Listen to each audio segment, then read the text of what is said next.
फरवरी 2000 का आखिरी हफ्ता। जम्मू कश्मीर का राजौरी सेक्टर। पहाड़ों पर बर्फ की मोटी चादर बिछी थी। रात का तापमान इतना नीचे था कि सांस लेते वक्त मुंह से भाप निकलती थी। ऐसे माहौल में भी हमारे 17 मराठा लाइट इन्फेंट्री के जवान अशोक लिसनिंग पोस्ट पर पूरी तरह सतर्क थे। आंखें खुली, बंदूकें तैयार। ये पोस्ट महज एक चौकी नहीं थी। रणनीतिक नजरिए से यह उस पूरे इलाके की सबसे अहम पोजीशन थी। और सबसे बड़ी चुनौती यह थी कि यह 3 तरफ से पाकिस्तानी पोस्टों से घिरी हुई थी, जैसे किसी जंगल में एक अकेला हिरण और चारों तरफ से शिकारी। 27 फरवरी की वो रात अचानक टूट पड़ी। पाकिस्तान की तरफ से भारी मोर्टार शेलिंग शुरू हो गई। एक के बाद एक गोले बरसने लगे। धमाकों की आवाज पहाड़ों में गूंजने लगी। हमारे जवानों ने भी जवाब दिया, डटकर, बिना पीछे हटे। हर जवान जानता था कि यह पोस्ट किसी भी कीमत पर नहीं छोड़नी है। लेकिन यह शेलिंग महज हमला नहीं थी, यह एक पर्दा था, एक बेहद शातिराना साजिश का पहला पर्दा। उस शोर और अंधेरे की आड़ में पाकिस्तान ने अपने 25 चुने हुए आतंकियों को SSG, अपनी एलीट स्पेशल सर्विस ग्रुप की वर्दियां पहनाकर LOC के पार धकेल दिया था। ये कोई नौसिखिए नहीं थे। ये पाकिस्तान के सबसे खतरनाक, सबसे ट्रेंड और सबसे बेरहम लड़ाके थे। वे धीरे धीरे बिल्ली की तरह अंधेरे में रेंगते हुए हमारे बंकरों की तरफ बढ़ते रहे। जब वे एकदम करीब पहुंचे तो उन्होंने अचानक अंधाधुंध फायरिंग शुरू कर दी। पहली कतार में तैनात थे सिपाही भाऊ साहेब मारुति तालेकर। एक सच्चे भारतीय सैनिक की तरह उन्होंने एक पल के लिए भी कदम पीछे नहीं खींचे। दुश्मन की तादाद चाहे जितनी भी ज्यादा हो, वो अपनी जमीन पर खड़े रहे। लेकिन अंधेरे ने दुश्मन को वो फायदा दे दिया था जो दिन में कभी नहीं मिलता। उस खूनी टोली का नेतृत्व कर रहा था एक ऐसा शख्स जिसका नाम आने वाले सालों में पूरी दुनिया थर थर कांप कर लेने वाली थी। उसने तालेकर पर पीछे से हमला किया, उनका गला रेता, और उस रात उस वीर सैनिक का सिर उनके धड़ से अलग कर दिया गया। हमारे 7 जांबाज जवान उस रात शहीद हुए और वो दरिंदा उस कटे हुए सिर को एक ट्रॉफी की तरह उठाकर रात के अंधेरे में वापस POK की तरफ चल दिया। लेकिन इस पूरी घटना का सबसे शर्मनाक, सबसे रोंगटे खड़े कर देने वाला हिस्सा अभी बाकी था। वो दरिंदा उस सिर को लेकर सीधे पाकिस्तानी जनरल परवेज मुशर्रफ के पास पहुंचा और मुशर्रफ ने, जो बाद में पाकिस्तान का राष्ट्रपति बना, उसे शाबाशी दी, उसे पाकिस्तान का नायक बताया। उसी रात एक राक्षस को उसके पंख मिले। उसका नाम था इलियास कश्मीरी। 10 फरवरी 1964 पाकिस्तान अधिकृत कश्मीर का भीमबर जिला। एक बच्चा पैदा हुआ जो देखने में बाकी बच्चों जैसा ही था। माँ बाप ने उसे मोहम्मद इलियास नाम दिया। बड़ा होकर उसने इस्लामाबाद की अल्लामा इकबाल ओपन यूनिवर्सिटी में दाखिला लिया। पढ़ाई कम्युनिकेशंस में। शुरुआत में सब कुछ सामान्य था, लेकिन कॉलेज के दिन उसके लिए एक अलग तरह की पाठशाला साबित हुए। वहां उसकी मुलाकात कट्टरपंथी जिहादियों से हुई। जो बातें उन्होंने उसके दिमाग में डाली वो धीरे धीरे जड़ें पकड़ती गईं। किताबें एक तरफ रह गईं और जिहाद की आग उसके भीतर धधकने लगी। एक दिन उसने यूनिवर्सिटी छोड़ दी और जा पहुंचा कराची के जामिया उलूमुल इस्लामिया मदरसे में। 1980 का दशक था। यह कोई साधारण मदरसा नहीं था। यह एक ऐसी मशीन थी जो बच्चों और नौजवानों को अंदर से खोखला करके उन्हें आतंक के हथियार में बदल देती थी। यहां आने वाले बहुत कम लोग वापस आम जिंदगी में लौटे। इलियास यहां आया और इसी जगह उसकी जिंदगी हमेशा के लिए बदल गई। मदरसे में उसकी मुलाकात ISI के अफसरों और पाकिस्तानी सेना के जनरलों से हुई। उन्होंने इस लड़के में जो आग देखी वो उनके काम की थी। उन्होंने उसे SSG, पाकिस्तान की सबसे खतरनाक कमांडो फोर्स में भर्ती कर लिया। पाकिस्तान को एक ऐसा हथियार मिल गया था जो जरूरत पड़ने पर किसी भी हद तक जा सकता था। 1980 का दशक। सोवियत संघ की फौज अफगानिस्तान को रौंद रही थी। यह वो दौर था जब अमेरिकी CIA, पाकिस्तानी ISI और ओसामा बिन लादेन जैसे अरबपति एक ही मकसद के लिए एक साथ काम कर रहे थे। सोवियत फौज को अफगानिस्तान से खदेड़ना। मुजाहिदीनों को पैसा मिल रहा था, हथियार मिल रहे थे और ट्रेनिंग मिल रही थी। इलियास को नॉर्थ वजीरिस्तान के मीरान शाह भेजा गया। उसका काम था अफगान मुजाहिदीनों को बारूदी सुरंगें बिछाने की ट्रेनिंग देना। लेकिन एक दिन किस्मत ने उससे भारी कीमत वसूल की। अफगान पहाड़ों की एक खूनी मुठभेड़ के दौरान हुए एक जबरदस्त धमाके में इलियास बुरी तरह घायल हो गया। उस विस्फोट ने उसकी एक आंख छीन ली और दाहिने हाथ की तर्जनी उंगली काट दी। वो मौत के बेहद करीब था, लेकिन वो बचा। और जो लोग मौत को देखकर वापस लौटते हैं वो अक्सर और भी खतरनाक बनकर लौटते हैं। अफगान जंग खत्म होने के बाद जब सोवियत सेना पीछे हट गई, पाकिस्तान के पास अब एक ऐसा बंदा था जो अफगानिस्तान की जंग में पका था, खुद को आजमा चुका था और अभी भी जिंदा था। 1991 में उसे हरकत उल जिहाद अल इस्लामी HUJI का जम्मू कश्मीर का चीफ कमांडर बना दिया गया और इसी के साथ कश्मीर की घाटी में एक नया तूफान आने की तैयारी हो गई। इलियास ने POK के कोठली इलाके में अपना बेस बनाया। यहां से उसने एक ऐसी यूनिट खड़ी की जिसका नाम सुनकर खुद आतंकियों के भी पसीने छूट जाते थे, ब्रिगेड 313। यह कोई आम आतंकी गैंग नहीं थी। इसमें शामिल होने के लिए कड़े फिजिकल और मेंटल टेस्ट से गुजरना पड़ता था। सिर्फ वही लोग चुने जाते थे जो हर हद तक जाने के लिए तैयार हों, बिना किसी सवाल के, बिना किसी हिचकिचाहट के। कश्मीर घाटी उन दिनों खून में नहाई हुई थी। हर तरफ से हथियारों और आतंकियों की खेप सरहद पार से आ रही थी। इलियास इस पूरे नेटवर्क का एक बड़ा हिस्सा बन चुका था। इसी दौरान मौलाना मसूद अजहर नकली पासपोर्ट लेकर भारत में घुसा। अनंतनाग में हमारे सुरक्षा बलों ने उसे पकड़ लिया। पाकिस्तान के लिए यह झटका बहुत बड़ा था। उनका सबसे बड़ा मोहरा भारत की जेल में था। मसूद अजहर को छुड़ाने के लिए इलियास ने एक ऐसी साजिश रची जो अंतर्राष्ट्रीय स्तर पर हलचल मचा दे। उसने एक और खतरनाक आतंकी उमर सईद शेख के साथ मिलकर दिल्ली से 4 विदेशी पर्यटकों को अगवा कर लिया। इनमें अमेरिकी और ब्रिटिश नागरिक शामिल थे।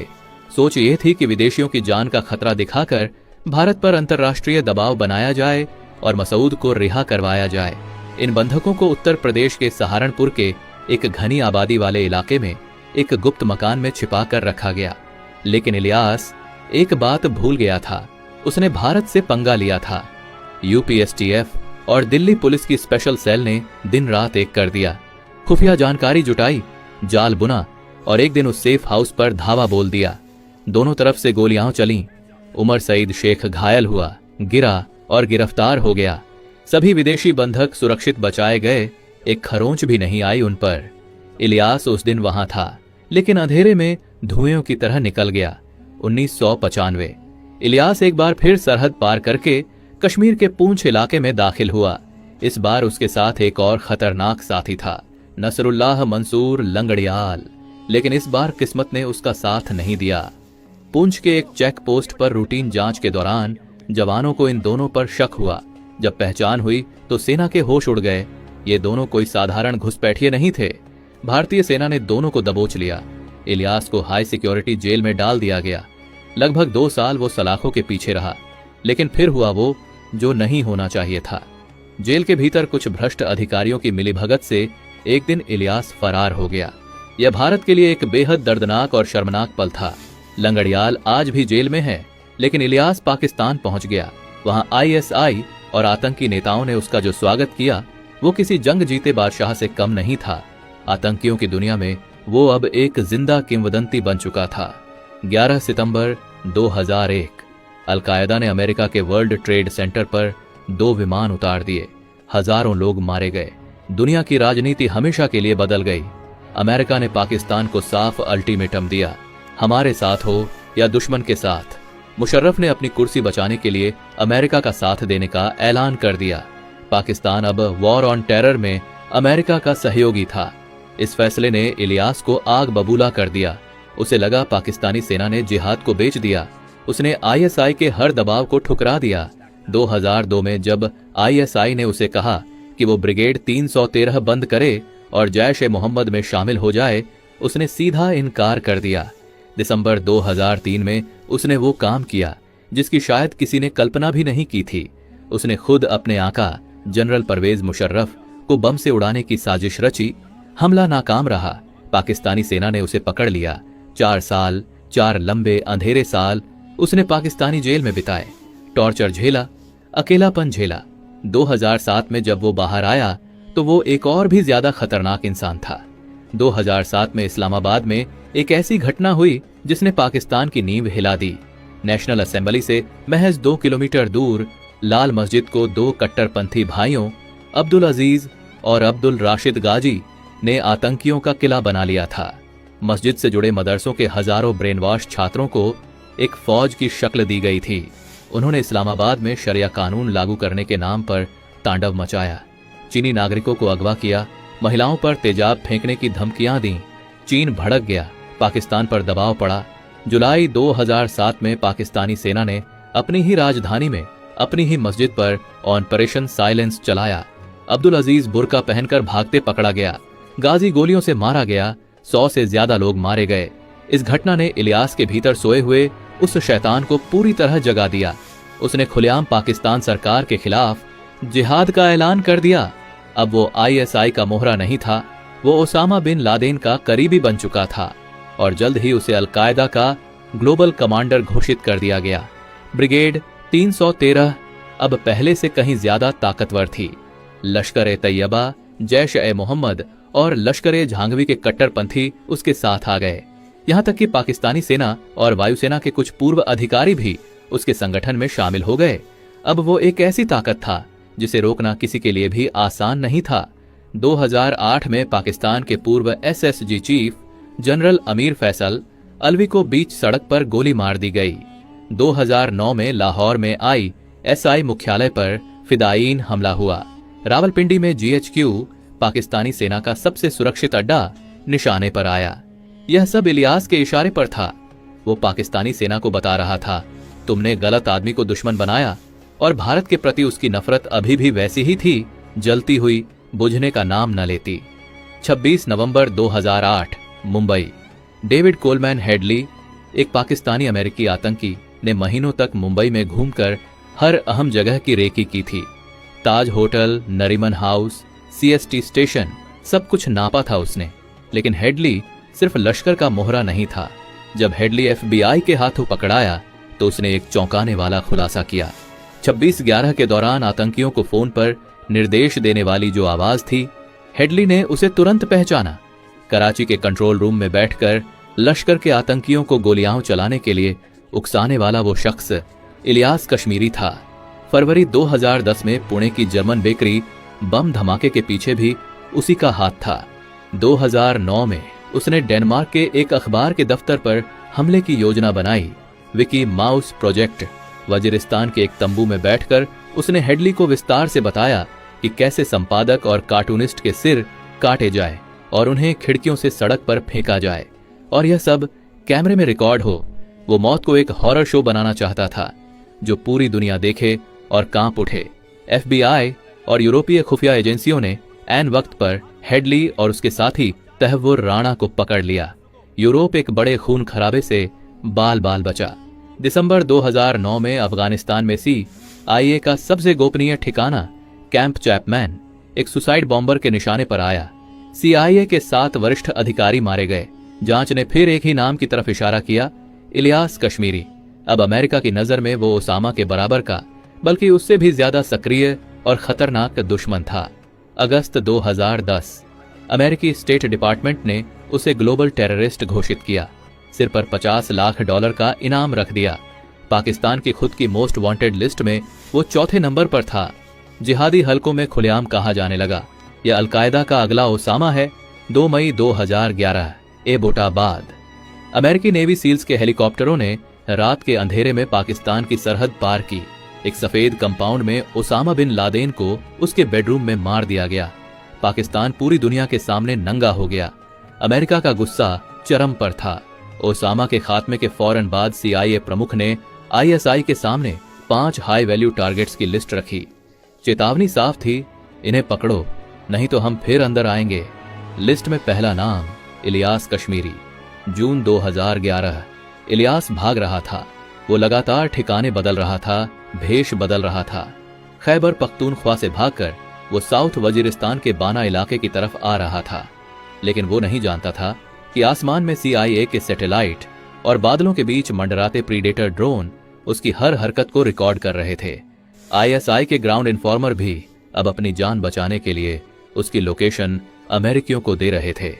3 जून 2011 रात साउथ वजीरिस्तान के ग्वाखवा इलाके के लामन गांव में एक वीरान सेब का बाग था। उस बाग के बीचों बीच एक मिट्टी ईंट का मकान था। उस मकान में इलियास अपने 8 साथियों के साथ बैठा था, चाय पी रहा था, अगले हमलों की रणनीति बना रहा था। रात के 1:15 बज रहे थे। चारों तरफ सन्नाटा था, लेकिन उस सन्नाटे के ऊपर बादलों में मौत मंडरा रही थी। वर्जीनिया के CIA कंट्रोल रूम में एक ऑपरेटर की स्क्रीन पर थर्मल इमेजिंग में वो मकान साफ दिख रहा था। 9 गर्म शरीर बैठे हुए बेखबर। ऑपरेटर ने एक बटन दबाया, 4 हेलफायर मिसाइलें। पलक झपकते पहले वो बाग जला, फिर वो मकान। धमाकों की आवाज ने रात को चीर दिया। आग और धुएं का एक भयानक गुब्बार उठा। जब धुआं छौंटा तो जहां मकान था वहां सिर्फ मलबा था, राख थी। इलियास कश्मीरी और उसके 8 साथी मिट्टी में मिल गए थे। तालिबान के नियंत्रण वाले उस इलाके से उसकी लाश कभी नहीं मिली। कोई तस्वीर नहीं आई। लेकिन कुछ घंटों बाद HUG के प्रवक्ता और फिर अल-कायदा ने आधिकारिक तौर पर माना, मौलाना इलियास कश्मीरी एक अमेरिकी ड्रोन हमले में शहीद हो गया, जिसने भारत के जवानों का सिर काटा था, जिसने मुंबई की सड़कों को खून से नहलाने में मदद की थी, जिसने CIA के अफसरों की जान ली थी, जिसने यूरोप में कत्लेआम की साजिश रची थी, जिसने पूरी दुनिया को अपने जिहाद के दहशत से कंपाने की कोशिश की थी। वो आखिरकार उस रात वजीरिस्तान के एक सेब के बाग में राख बन गया। धुरंधर फिल्म में मेजर इकबाल का किरदार इसी दरिंदे की जिंदगी से प्रेरित है।